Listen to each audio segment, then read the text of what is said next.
All right, all right, all right. Welcome to this episode of Warrior Week Parable from the Pit. My guest this week is Brian Lemuel. Welcome to the fucking show, bro.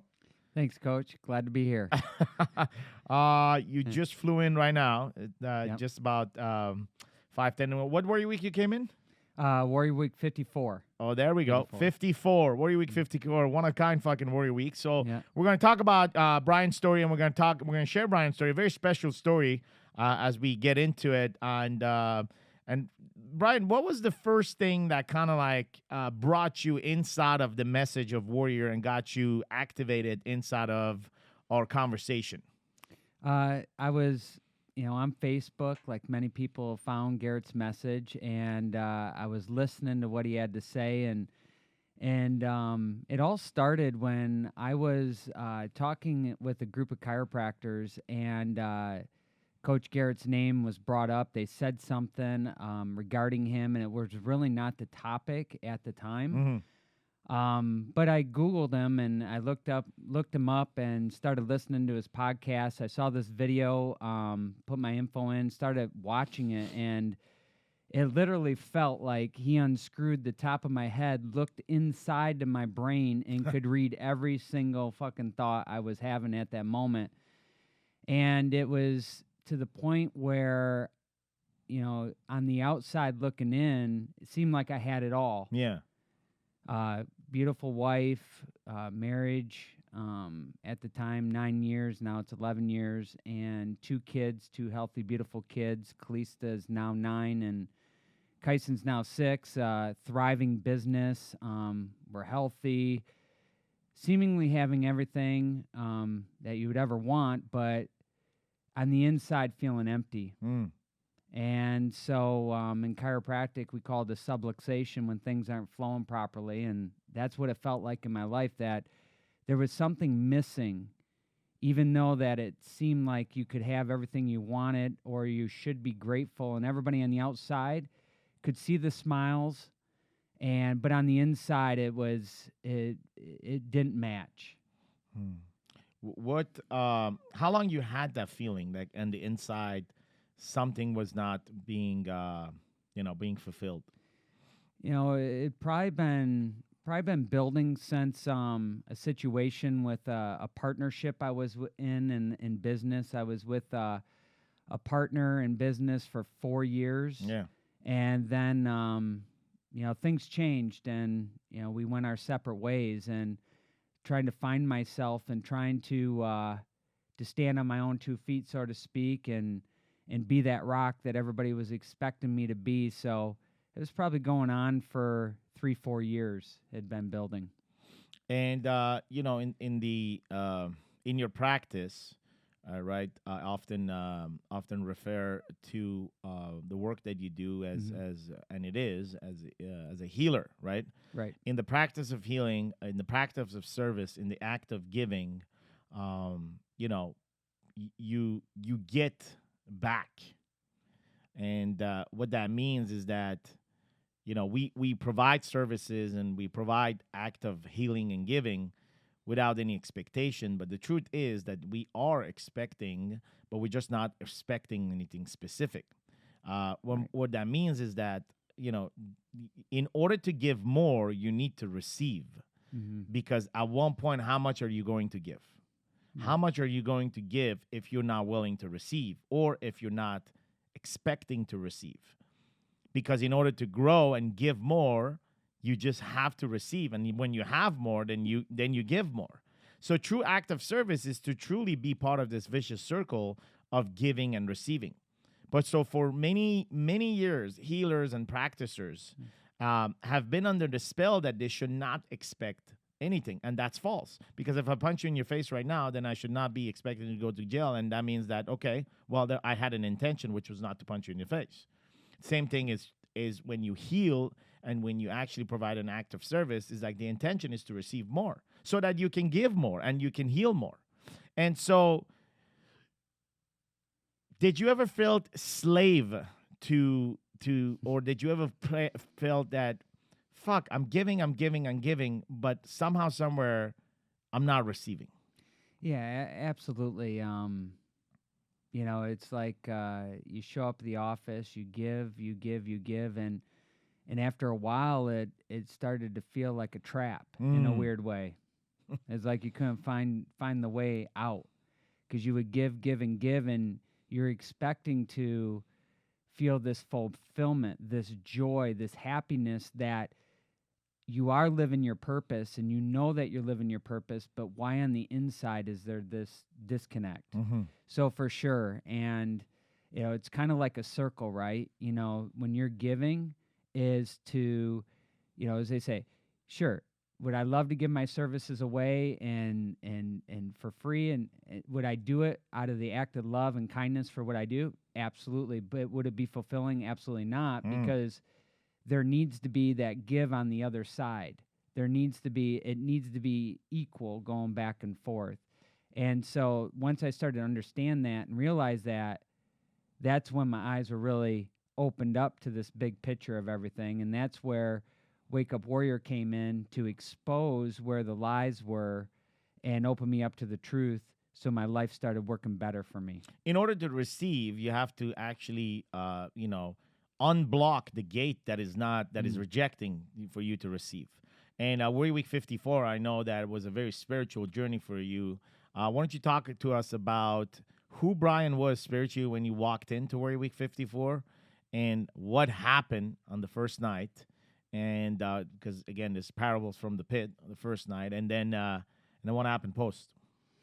Yeah. So, really, when I see the video, watching back Mm. is my best way to describe it, because I don't actually recognize the man that started out at Warrior Week. It was very very interesting. Probably the biggest evolution that I received was when we were at the beach, Mm. and I forget the name of that evolution, but where your brothers and the coach had their hands on your Yeah, heart, the hand of God. the hand of God. And so as we started out through this, we were asked, what was that highlight? What was that moment? What was that feeling when you were with your children when they were born? Mm. And then that really opened up the valve of the heart, Mm. and the emotions and the tears just flowed immediately, because as I look back over my life, those moments, those 2 moments when Cleesta and Kyson were born, were really indescribable. And what I was reminded of is that truly I'm not alone. Mm. Even though this journey walking into Warrior Week felt like I'd been on this journey alone, that nobody understood where I was coming from, where I had to be or try to be the man for my wife, and try to be the man, the father for my children, and Mm. be the man, the healer, the leader at the clinic. And people, it didn't seem like they would understand what I was going through, and that I had to carry this all on my back, all alone. Mm-hmm. And at that moment during that evolution, something clicked, and I was reminded that God never left. Mm. He's always had his hand on me, and it's me that I've forgotten that he's been there with me. And as soon as I had stopped trying to do this on my own, he's like, "Brandon, I'm here for you. I'm guiding you. I will give you the wisdom. I will give you the courage. I will give you the strength. All I'm asking is that you just don't quit, that you Mm. keep going." So afterwards, returning from Warrior Week, I mean, again, indescribable how I'm showing up in the house. It's a weird thing, Yeah. Coach, because what we were just talking about is you're giving and you're coming home expecting to receive. And that's where I was prior to the Warrior Week experience. I would come home expecting to receive things specifically from my queen. Yeah. And she was burnt out, tired, and everything like that. So that led to more disconnection. But when I showed up in a state of giving, Mm-hmm. giving to receive the gift that my family truly are, and Wow. not to take each moment for granted. Wow. Beautiful. And so when you look back at this entire experience and what took post Warrior Week, what is life right now? How does a life look like for you right now, being spiritually like fueled by this a renewed connection to God as a reminder He was always there. And then from time to time, we're the one that don't remember enough. Well, Coach, I just had another moment where, seemingly like, crushing it and just things going well with the connection with my queen and the kids and the business and things are growing. And then out of the blue, just there was this disconnect. It happened on Friday Mm. night. And, I guess I came in expecting to receive again. Yeah. Here's that whole thing of, it's Friday night, and my wife and I, it's the end of the week, and Yeah. get intimate and everything like that. And well, I looked over and I could tell she was, just exhausted Yeah. from the week and tired, passed out. We went to sleep and didn't end up being intimate that night. And I woke up at 4:50 on Saturday morning, like my eyes wide awake and my mind just going, and I'm like, fuck. And I couldn't go back to sleep. So I just got up and things started drifting on Saturday. Okay. Well, anyways, nothing burnt down, but it was heading towards that direction. And I said, I knew enough doing the work here. I said, babe, I got to remove myself from the house right now. I'm Mm. going to go grab a coffee. I'm going to go stack, and I got my journal here, and I'm going. And I knew the voice was telling me to do this. And I said, I'll be back for lunch, and we'll enjoy the rest of the day, the kids and all of us. So anyways, I went down to the coffee shop, Mm. and I'm there and, got my 2 cups of coffee doing the evolution. Is it Coffee with God? Yeah, meeting with God. Meeting with God. And so I have my journal out, my war map, and I'm stacking and I'm going. And, I have my black hoodie on and my hat and sunglasses, and I'm facing away from anybody, So it's like, this guy's on a mission. So in walks this guy, and you could see he was a bit distraught, and he Okay. comes right over to me. And I'm just like, my first thought is, what the fuck? Like, I'm busy, like, no interruption here. And, he just pulled out his some things from his pocket, and he had, I think, a copy of a driver's license, or I think it was driver's license or passport, and a $1 bill. And he's, he's like, I just need to get back to D.C. I'm in Northern Virginia, so it's about 20 miles or so. And he's like, I need enough money. And I just said, I was just, what do you need? What do you need? He wasn't clear, and I was just like, just tell me, how much do you need so you can get back there? And there was this calling on the inside, and I carry around a couple extra bills for this instance, and I just reached in the pocket, and I knew the voice said, here, give this man some money. So I went down, I reached in, gave him this money, and he ended up, this inconvenience turned into a lesson, because it was God speaking through him to me. And I knew this is exactly the message that God needed to deliver, that I was asking for. What is it? Seek, knock, ask. That I was asking for this weekend, where I didn't understand where this storm of emotions, where this hurricane out of the blue, that seemingly things seemed to be clicking, and why this came up. So I invited him to have a seat, and I said, I have 2 coffees here.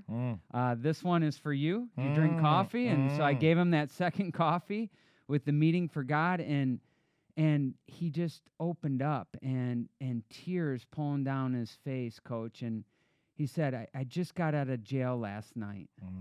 I'm homeless, and I'm trying to find my way. And what he said is that it is indescribable, that there's not a word in the English language or any language on this planet to describe God's grace and mercy that he has in our life. That no matter what we've done, that God's grace and mercy is there, and that God has his hand upon you. And in moments when he was describing that he should not be here, somehow, some way, God has his hand on his shoulder, still guiding him, and that God's never left him. And so as he's saying this to me, I'm brought back to the moment of Warrior Week, where this evolution of God's always there. He's never left. And no matter what I'm feeling or where I'm at with my family and and the business and my body or being, God is always there. Mm. It's me that I go blind to that.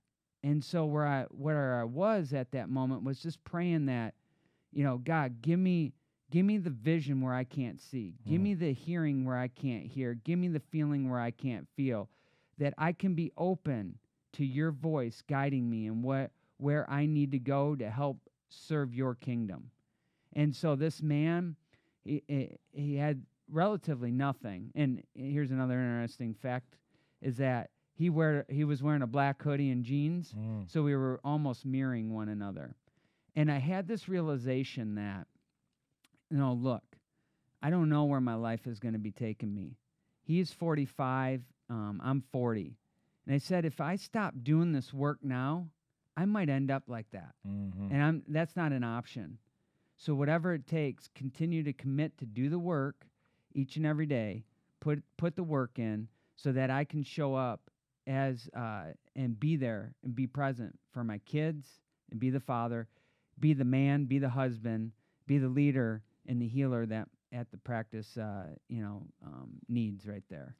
So there are, when you're doing God's work, there's always something showing up on the way, and sometimes the people that were seem to be the closest to us, or groups, this association that were closest to us, they act that way Mhm. because you're as you continue to vibrate to a higher level, as you continue to resonate more with the divine, those that resonate with you will flow, Mhm. and those that are not willing, they use their willpower to somehow justify drama and trauma and stay low vibration. Mm. They will not follow you, and they will cause you to be pulled down. And so, as you sit here and as you hear the messages was brought into you by this messenger of God, Mhm. and I'll give the background to the to Coffee with God and the evolution meeting with God and how that all started with Brian Q. Davis and how is that part of our ongoing evolutions. But as you sit here and the message that was brought into that is that you keep shining the light. You don't dim your light because people that were shining with you stopped dimming. And so the message is clear: is that you keep being a lighthouse. Yes. You don't you shut down the light because of other lighthouses decided that they no longer want to serve for whatever drama that came in their lives. So as you absorb this, as life goes, there are no coincidences. There are No. absolutely no No, fucking there's coincidence. no. Why the fuck would you leave your house on that day? And how the fuck out of all of these people, there's this guy that comes in, and in addition to that, he's now been invited and he's having a cup and he's talking to you about grace of God. Mhm. Like literally, he could have been talking about so many other things. He could have started manipulating you and like figuring a way that can get more money out of you. And he started talking about the grace of God. And so the message was very clear that as you start vibrating and as you start resonating and as you start downloading more, you're gonna have to shine and give it all away. And Mm. and you can't be held down because this is not a collective game. This is not, oh, I'll do it, this, I'll do it, will you follow me? Hmm. And that's why when you have the meeting with God, is it starts with, I know you can, but will you? And so there is this surrender to the higher will versus your willpower and trying to control. And we all do that. Like we use a lot. The minute the willpower goes away, our sensitivity rises. And we're more sensible in that sense, like our sensitivity goes high and we're more receiving what the higher will is. And that's exactly what happened that day on that Sunday, when you went for coffee, is that you let go of the willpower. You were in a place of just receiving, and you did. Well, I'm smiling over here because a couple things is I'm having some other Yeah. evolutions is Brandon means beacon of light. Yeah. That's what the name means. The other thing is that you look at my war map that I wrote down with this guy there. it's almost like you were there with me, Coach, Hmm. because exactly what you're saying here, and you did not see what I wrote down on those Yeah. pages from his message, is exactly what you're saying right So why there. don't you read it? Do you have the word map here? Is that the one? It is. So yeah, it's like let's make this an absolute fucking encounter. That's why you're here anyway. Yeah, this was so I, just like what I'm grateful for, and dear God, I know you can, but will you give me Mm. stillness to follow your will, Hmm. grace and mercy to continue following your will, your guidance and direction through your voice, clarity on your plan for me in this life, your hand, safety and security, Mm. the ability to understand others and not judge them, gratitude for where I am at because it always can be worse, humility to give you all the credit, God, as I am a channel of your divine work, Mm. the ability to listen to you and not try to outthink you. Your ways are not my ways. Your thoughts are not my thoughts. You have a plan for my life. Here was the other thing you said, Coach, but this is what the ability to submit, surrender, and accept his plan. Mm. That's why I told my, queen, I said, look, time out here. I need to go. And she said, go do what you need to do. The ability to see the illusions in my life, the illusions of choice and control, leadership by example, sight to see where I'm blind, hearing to hear where I'm deaf, feeling to feel where I'm numb, awareness to my surroundings, awareness and appreciation to all the gifts in my life. Beautiful, beautiful. And I want you to think about. I want you to think about like this game of surrendering to God's will and the whole like just the aspects of spiritual development is nothing but literally a game of setting ourselves up for it to develop, right? So I want you to go back Mm-hmm. and look at how you set yourself, like the three components of this that set yourself up for that meeting.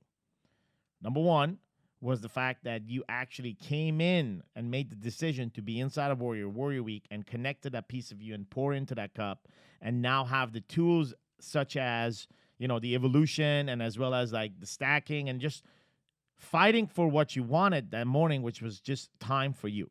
Mm-hmm.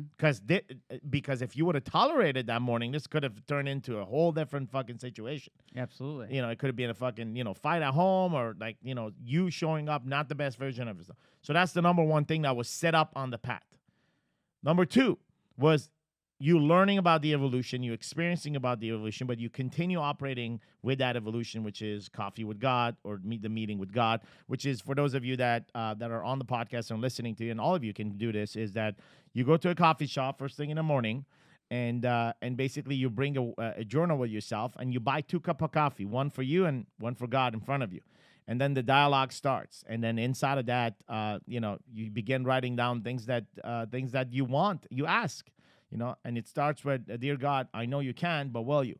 This is an evolution that Brian Q. Davis, he's the one that originated this. It was called Meeting with the CEO, and he would meet every week, because he was like, "Fuck, man, I meet with all kind of people, but I'm not really meeting with the man upstairs." So he would meet every week. He would meet with God, and he would ask him about things in his business, like, "Dear God, I know you can, but will you give me the quota for this month?" Right. And then month after month, he would see the list of the things that he's asked for showing up in the listing of things that he was currently grateful for. And for years, he's practiced that. And he came through Warrior. I came aware of it. And it's like, okay, well, that's the fucking thing that we're all doing now, because it is what it is. And so it's become a tradition now, and many follow it, and you did. Mm-hmm. The third piece of this is another component that is all part of setup. If you had not have any money, this couldn't happen. Meaning that if you would not have the practice of carrying extra bills just for these kind of events, this wouldn't happen. You wouldn't hear the voice the way you needed to hear. If you did not have the money, you would have dismissed that conversation by saying what was the facts at that time, which is, "Hey man, I don't have any money, right? So I'm sorry, like, all the best." And that has happened to all of us at one point, where we wanted to help. Mm-hmm. There was a message, but we didn't step into that window because we were not prepared for it. So one of the best practices here is to carry bills. We don't carry bills. A lot of people don't carry bills. Right. And we so one of the best practices is to carry bills, because when it times to come to give, you have no excuse. You're already prepared to give. Right. So if you follow the domino effect of these three things that were set up, that lined you up that day with that conversation. If either of these would not happen, you would not receive what you've received now, which is like, how much is that worth to you? The message that you got that day, you know? Right. So the point is, there is a spiritual side that develops, but there's a material side that needs to fucking manifest. You invested to come into Warrior Week. You put money down. You paid for Warrior Week. You paid for the Kingdom Challenge. You continue to pay for the Empire game. There's a price that is paid. You took time away from your family to go have the meeting with God. It was a material thing that happened. You put bills of money in your pocket. So, yes, you can be very spiritual, but if you just remain spiritual, well, guess what? Nothing is going to grow. Right. And so what? You get all these revelations. If you're not willing to just come here and share this for thousands of people that are going to hear this, and for thousands of people that now may have the two best practices that you're putting in place, which is, carry some change. Everybody can fucking do that. Right. And meeting with God, everybody can fucking do that. Warrior Week, well, and, being part of Warrior, that becomes a choice. Right. Whether it's just picking up the book and continue reading these podcasts or listening to these podcasts or whatever that is, or at one point investing in yourself inside of this experience, that's a choice. But the two first one are fucking free, and it's also a choice, but it's free. Right. It's literally fucking free. So consider that everything that took place was for you to be here to give away the gift that you received. And this is where when they say, like, where much is given, much is expected, this is exactly what it is. You were given, so it's expected from you to give it away. This is the higher vibration. Once you get connected and once the message flows through you, once you declare that you're a channel and a vessel, and we just need to recognize that.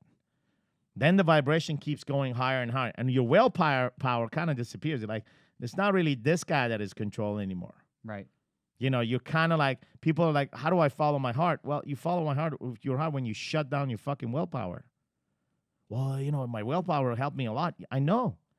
But you want to follow your heart, you got to shut it down. This is what got me in this in the first place. Trying to outthink the voice, outthink the God, God. Trying to do it all on my own. Think I had a better way. That was one of the guys that this morning in our event was sharing with me such a truth, and it was, his sister was sick in the hospital, and she was just like struggling with a life and death disease, and that day he hears the voice to kind of like go and visit her, and he subscribed to some other voice that says, hey, you can go tomorrow, and just focus on just doing this. She's been in the hospital for a while, and tomorrow never came, meaning that when he went, she was gone, right? And so he's just carrying for years and years like this guilt and shame inside that is associated with not being there for his sister. And through an evolution that he was taken through, there was a dialogue and exchange between him and his sister, and how they found, and kind of sister said, let go, right? He said, like, the guilt and shame is not that you weren't there that day. The guilt and shame is that you can listen, but you're not hearing. Like, you can listen to the voice, but you're not hearing it. So you listened to the voice that day, you didn't hear it, right? So your life can completely change once you actually hear what's being said. So many people are going around to just be able to listen. So there are so many things out there that enable that. Like, you even think about, like, so many people are doing like ayahuasca, all kind of like experiences with drug and so on, and you would say, why are you doing this? It's very simple. They're all seeking this connection to the voice. But if you're already hearing it, you don't need to do that kind of shit. That's the whole thing, right? If you're already in tune with it, your job is just fucking to listen to it and like hear it out. But many people want to have an experience, whether it's that or anything else that maybe they're, maybe it's just like church or whatever that is, right? Hmm. They're seeking to listen. But once you have that confirmation that, oh, okay, it's talking, then you got to hear. And hearing is a commitment, because you can't subscribe to the other voice that is, the voices is so many. The voices so many. TV influence, people, society, what you're supposed to do, organized religion, you name it, man. There's so many fucking voices, and they unify themselves and they kind of control your life. And you're like, you print out a checklist based on that voice. And that's how your operating system is. A checklist that was a print button you did from all the fucking voices to tell you what to do and what not to do. And the one thing you didn't do is actually listen to the one voice that wants to guide you. Some need an experience to reconnect to the voice. Others are currently actually have access to the voice, like this guy was saying. But the perspective was like, will you listen? And, obviously trauma and drama accelerates that, right? Rare are the times where a man would sit down and say, am I listening to the voice, if you haven't gone through an experience that is awakening. What was your first awakening experience? Because, it wasn't Warrior Week that awakened you to, what would you recall your first awakening experience? Even prior to coming in? This happened in your childhood, man. Like for me, it was, and I shared this on a podcast. My first encounter with God and the experience of awareness was, I was in Canada, in Montreal, Canada, and it was a snowy night and it was rainy, and my mom told me that day, I was 10, I believe. My mom told me that day she wasn't gonna come home, and so she gave me the key of the apartment for me to go in and go inside of the house. And I walked from school to the house, and it was like already 5:30. It was dark, and there's a lot of snow, and it's just a lot of snow all the way up to your knee. And so I get home, and I kind of lost the key. And I started panicking, 10-year-old, and I started going into like tears because I know she wasn't coming home until late at night, like 9 or 10. Um, and I was just in tears, and I remember walking back. I just vividly remember walking back, and I remember like the lights shining on the patches of snow on the streets and making those visible, right? And then patches of darkness, and then patches of snow. I remember walking back my path, trying to look for the keys, and all along I'm saying, dear God, please let me find the key. Dear God, please let me find the key. And that's the dialogue that I have inside of me. So I walked the entire street all the way to the intersection, and at that point it's like, where else am I gonna go? I turn it on, I come in, and I step on the fucking keys. I step on the keys, I put my feet away, and there's the key underneath my fucking boots. And it is unbelievable what took. It's not a fucking coincidence. It is absolutely not a coincidence. Because if I would paint the pile of fucking snow on that street, in addition to, imagine, dark night and patches of lights, and then the cars that went in the middle of the street and created all these slush, like it's a fucking mess. It's a soup. It is impossible. Like it was an impossible fucking task to even find the key with my eyes. And the key was underneath my boot. I shared this on one of the podcasts. And that was it. Like that was the first encounter, and I was 10. Nothing that could have happened after that could have ever changed that for me. Didn't matter what the religion said. Didn't matter, didn't matter what would I be. Didn't matter what I would end up. Like they could take everything away from me. They could never take that encounter from me. And therefore they could never take this part of me that I believe that God at that time, I believe that, God. But now it's I know that it's within me as well, or else I wouldn't fucking step on the key. Right. So what was your first encounter? Well, as I go back, and I'm sure there's been other encounters, but the one that is the voice is telling me to share is there was a point in my life where alcohol was part of my life. Yeah. Background. My dad grew up in a household of alcoholism. My dad is a recovering alcoholic. Yeah. He's been sober now for 38 years, and I was in chiropractic school, and it was work hard, party harder. Yeah. And I was brought in to be a speaker at a leadership conference of all things. Yeah. And I was out and I was partying the night before the event, and it was kind of like the pre-party to the pre-party and all that. And so we were, I met up with a buddy from high school. He was down in Texas living. He came up from San Antonio to Dallas. Dallas is where the event was. Yeah. The other speakers, we've been on conference calls building up to this event, and we met them out later on. And there was at some point where I blacked out. I didn't know where I was, and the next thing you know, it's 4 o'clock in the morning, and I'm asleep between the foundation of a home in a residential part of Dallas, the bricks and some bushes. And I'm just like, what the hell happened here? And so I reached for my phone, and I lost my phone along the way. So I'm in the middle of this big city, not knowing where I'm at. and so I climbed over the fence. So somehow I dove over the fence, and I remember walking along the interstate and down there and through a construction site that was just pretty empty, 4 a.m. And I could feel God put his arm around me. And he said, Brandon, you're done drinking. I have other plans for you, and those plans do not involve you drinking. So I just celebrated 14 years. It was October 22nd, 14 years ago, that was removed from my life. Yes. And God had his arm around me, and I felt that total peace. Yeah.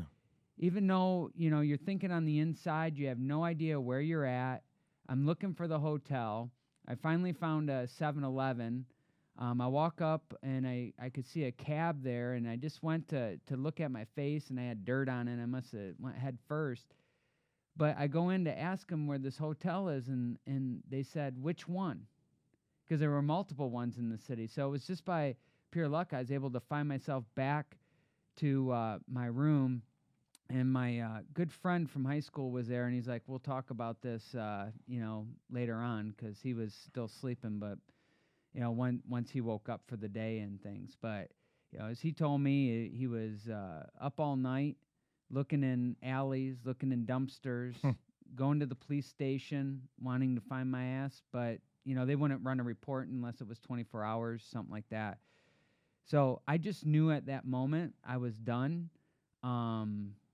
And that was it. But God had his arm around me, and he said, everything's going to be okay. And I was at peace. In 2008, I was in Uganda for work for a month and a half, and inside of that experience, I was drinking as well before, and I didn't think I had a drinking problem, but I was drinking to have fun and party, and it was Saturday, Sunday, and I would drink, and I've always drank, So in 2008, I go to Uganda, and Africa changed me, not in a spiritual journey type of thing, but it was just completely opening my eyes to two things, to the beauty of the nature. Like literally, I have not seen the beauty of Earth the way I've seen it in Uganda. Like, I mean, I've gone to the Ecuador, where the separation of the earth is, and there are some experiences there that if you weigh yourself on the right side, you're like a couple of pounds lighter on the left side, and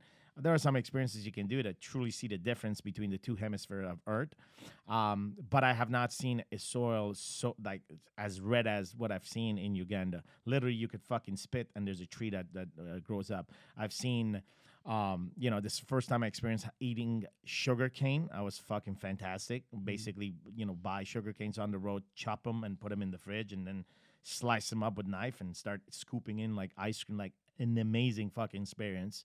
All kind of fruits, bananas, you name it, man. And then tangerines that were big, huge, big tangerines, but they were green.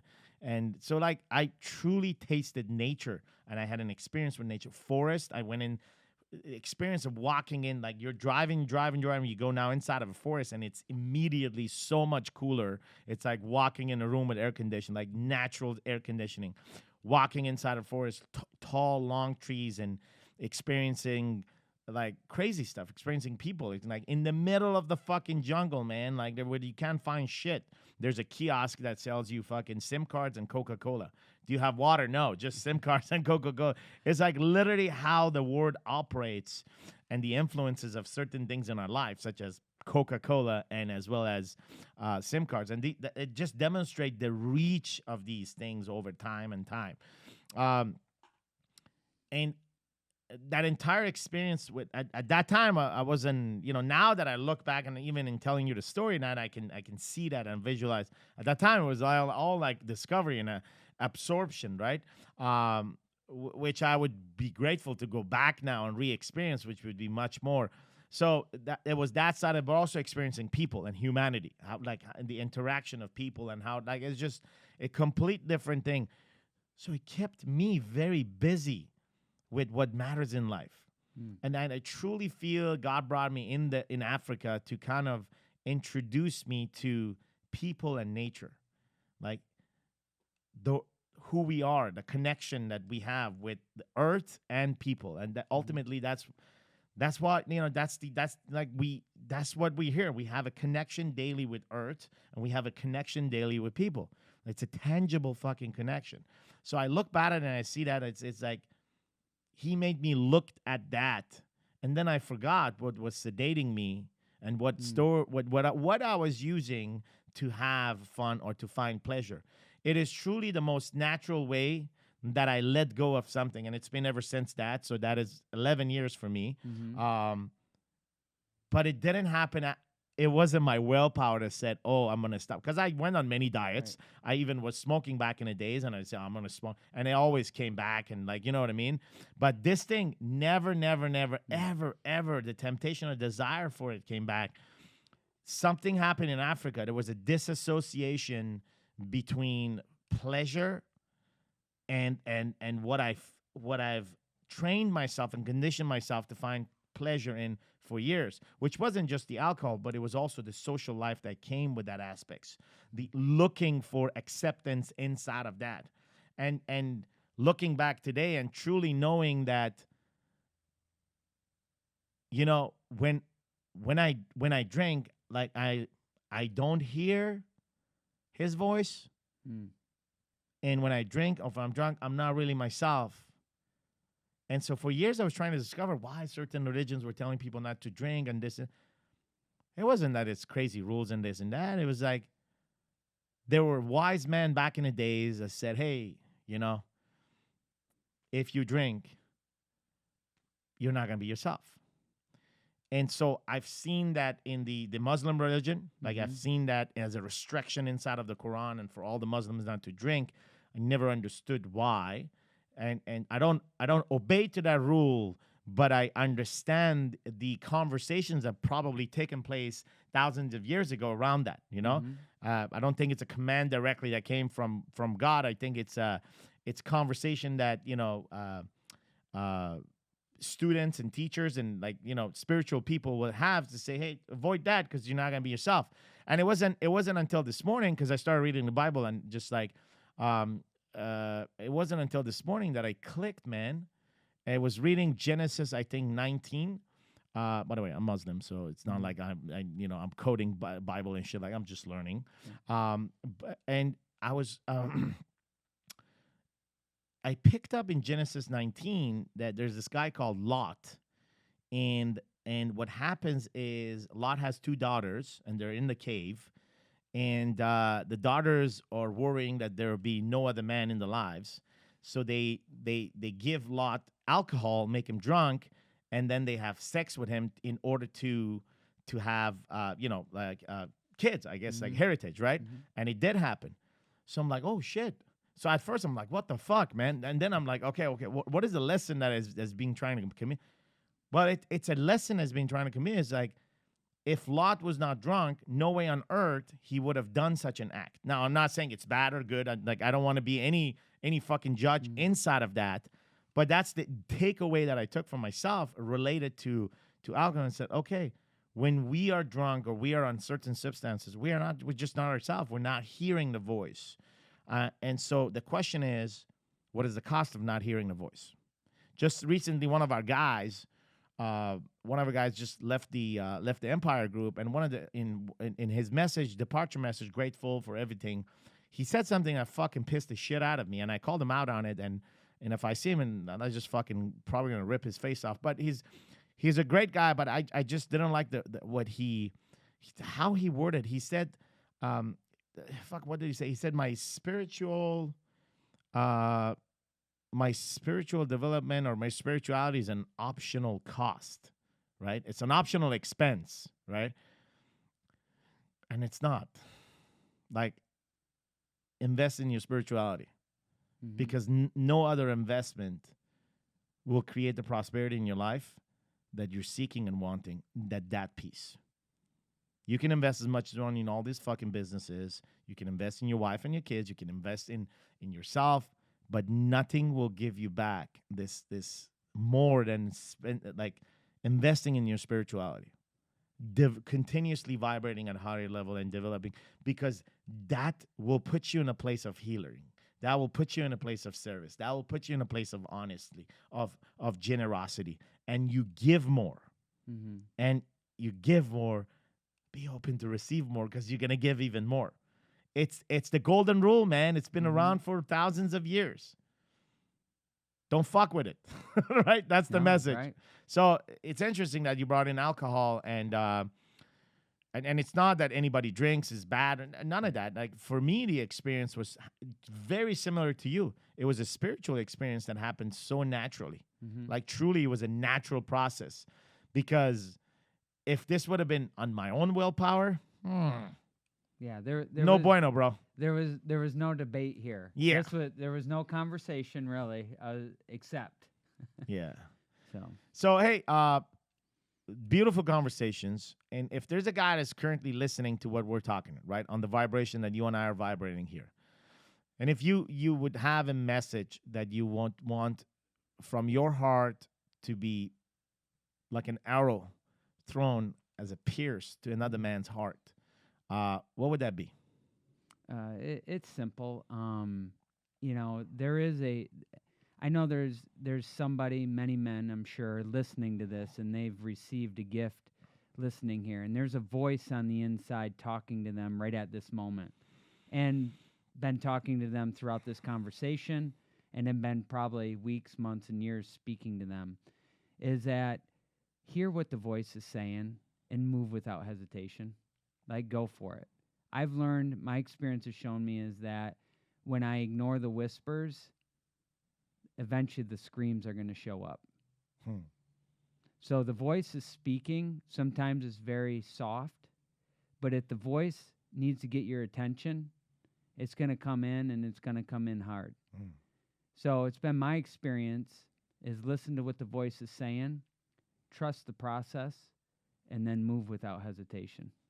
Beautiful. Well, there you have it. As always, our intent here on Warrior Week podcast is not for popularity. Our intent is really to make snipers out of our listeners. And what I mean by that is, like, just like a fucking sniper, you identify a target, one fucking target, and you take him out. And that one target is one man inside of your life.